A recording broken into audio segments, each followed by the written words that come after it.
Nexa, ano tinitingnan mo dyan? Ha? Are you excited? What? Sa outdoor? Going outside? Yeah?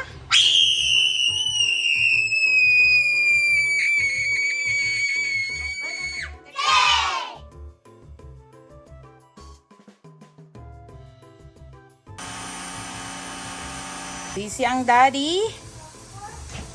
Ready na ang likod kaso lalamig pa ata bukas eh. So yan natin si daddy kasi maingay siya. Eh, excited na kasi si Dexa lumabas eh. Okay. Nanap ko si Dexa. Oh, nandito siya. Ako kasing excited sa likod eh. Backyard. Excited siya sa Backyard King. Ay, wag naman! Daddy! Mabasa siya! Ba naman yan?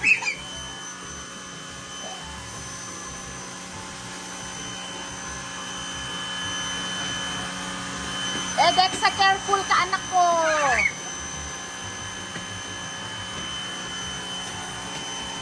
Ayan, kailangan ko muna sila. Nag-enjoy si Dexa. Careful, ama!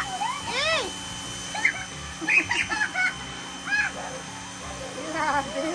Basa na siya, daddy. Huwag na mabigla yung katawan niya. Kaya ko muna sila dyan. Kala ko tapos na mga to. Tapos na kaya? Yan, done na si daddy.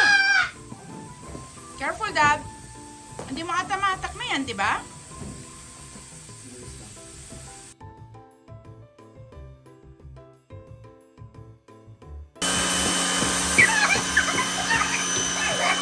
Oh my God!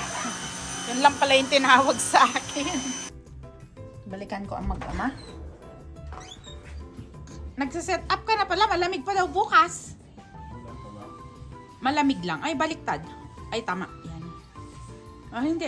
Baliktad nga. Yan.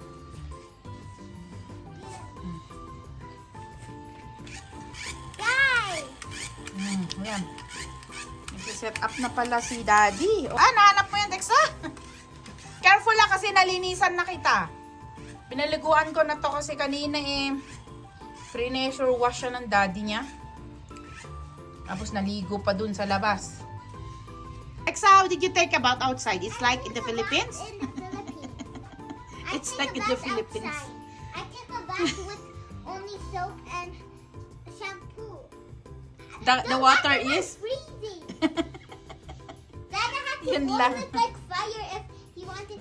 In the Philippines, if you want hot water, you had to boil it with a fire. With the fire. So, nag-ayos na pala si daddy dito. Hindi na mapakali ang daddy natin. Iloob mo lang dito, mamaya. Uulan pa. O, sino mag-arrange nito? Sino marunong? Not me. Tamad. Hindi mo mautusan yung panganay. Andun sa taas. Hindi mo na mautusan yun. Nagtiklop ng mga damit si Dexy Naglaba kasi ako. Nagtiklop siya. Wow, enjoy na ni Dex ang backyard. Ganda nga din ang panahon yan. Nilower ko yung temperature natin, daddy. Oh. 14. Yeah.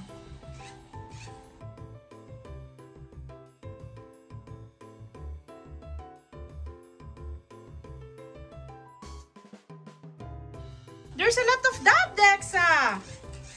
There's a lot of dove. Come here. Dito sila, oh. Ayun, oh. Walang kung kaninong dove mo ngayon. What's dove? Dove! What's dove? There! Dove! Pigeon? Yes! See?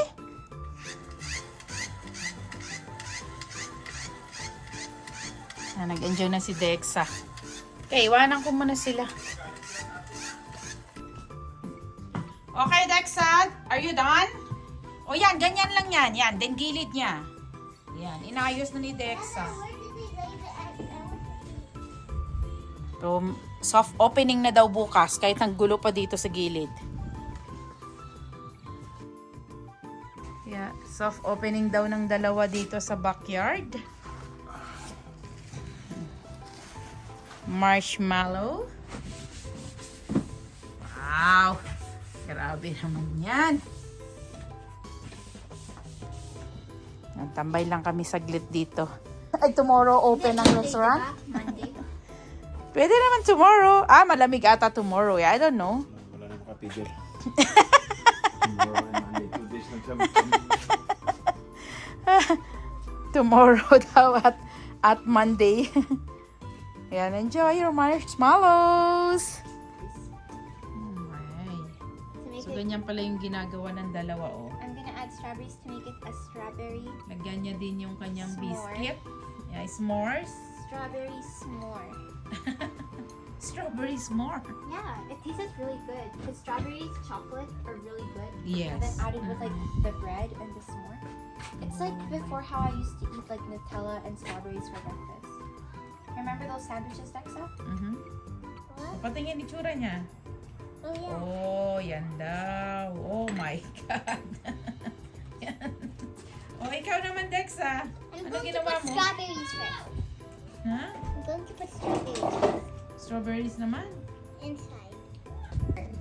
Oh, asan ang healthy na s'mores? Oh, healthy daw yan kasi may strawberry. Diyos ko, healthy ba yan? Hindi masyado ba Sugar rush yan eh. Oh, yan. Yan na naman. Pangalawa na niya, guys. Ayan na. Oh, Ayan na. pangalawa na din ng maliit. Oh, di patalo yung maliit na yan. Sabi si Nana. Diyos ko. Nung I want oras to na. get my watch so I can take pictures. Wag na, okay na yan ah.